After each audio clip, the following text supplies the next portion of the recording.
nako. Kung mag-aasawa ka, pipiliin mo yung matinong lalaki. Eto naman si Raul, oo. Alam mo naman na matanda ako sa'yo. Kaya ko ang sarili ko. Huwag ka naman masyado maging protective sa akin. Alam mo naman ikaw lang kaisa-isa kong kapatid dito sa mundong to. Alam ko na yun, pero maligaya ako ngayon.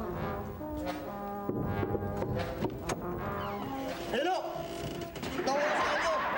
Miss Rosas, huwag ko kayo magagalit. Niloloko lang kayo ng lalaki yan. Ano ba ang sinasabi niyo, ha? Hindi ba't boyfriend niyo to? Ito na sa akin na. Dito siya. Kapatid ko siya. Hipag ko siya. Sino ba ang dalawang lukutoy na to, ha? Raul, wag mo silang galawin, mga estudyante ko sila. Pambira. Aray ko!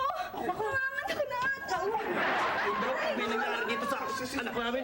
Papayaran mo to! Si Stacy. Ikaw kasi.